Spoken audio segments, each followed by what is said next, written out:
Shyamnagar C block post office के पास संगीतमय श्रीमद् भागवत महापुराण कथा का शुभारंभ 30 अप्रैल 2025 से हो रहा है तथा कन्या का विश्राम 6 मई 2025 को होगा। भंडारे का कार्यक्रम 7 मई 2025 को होगा। संगीतमय श्रीमद् भागवत कथा महापुराण कथा भागवताचार्य पंडित शांति स्वरूप अवस्थी द्वारा श्यामनगर क्षेत्र के श्रद्धालु भक्तों को एक भव्य कथा पंडाल के भीतर उनके श्रीमुख से सुनाई जा रही है। कथा शाम 4 बजे से प्रारंभ होकर 7 बजे तक चलती है। इसके उपरांत भागवत जी की आरती होती है और उसके बाद आए हुए सभी श्रद्धालुओं को प्रसाद वितरित किया जाता है। कानपुर देहात जनपद रूरा के निवासी भागवताचार्य पंडित शांति स्वरूप अवस्थी विगत 38 वर्षों से भिन्न भिन्न जनपदों एवं राज्यों में अपनी संगीतमय श्रीमद् भागवत कथा महापुराण कथा को जिज्ञासु भक्तों को सुनाते चले आ रहे हैं। आज की कथा में कथाचार्य जी ने बताया कि भगवान हमको कैसे करना है और कैसे जीना है, क्या करना है, इन सब की व्यवस्था करते हैं। साथ ही साथ हमारे उद्धार की व्यवस्था करते हैं। ऐसे ही कई मार्मिक प्रसंगों को उन्होंने श्रोताओं के समक्ष प्रस्तुत किया। श्रीमद् भागवत महापुराण कथा स्थल से भारत न्यूज के कानपुर मंडल ब्यूरो प्रमुख संजय कुमार त्रिपाठी की देखिए ग्राउंड जीरो रिपोर्ट।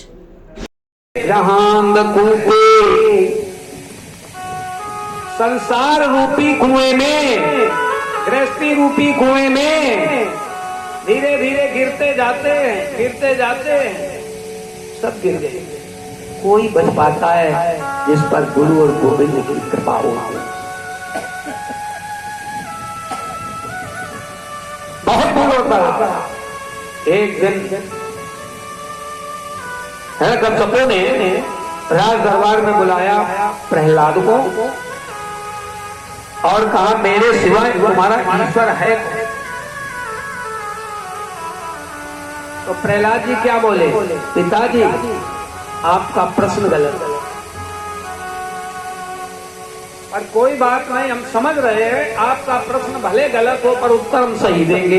न केवलम में भवतश्च राजन, वो हमारे ही नहीं आपके भी है। न केवलम में भवतश्च राजन सर्व बलि बलिनाम च परेशान। भगवान सबका बल है, बलियों के महाबलियों के भी बल है।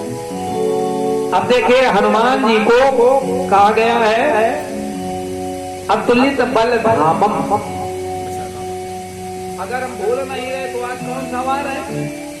हनुमान जी का वार है। हनुमान जी महाबली हैं। संत महापुरुष कहते हैं जितना 10,000 मनुष्यों में बल होता है उतना देवता में होता है, और जितना 10,000 देवता में बल होता है उतना इंद्र में होता है, और जितना 10,000 इंद्र में बल होता है उतना मेघनाद में होता है, और जितना 10,000 मेघनाद में बल होता है उतना रावण में होता है, और जितना 10,000 रावण में बल होता है उतना बजरंगबली की पूंछ के एक बाल में बल होता है। बजरंगबली महाराज इतने बलवान हनुमान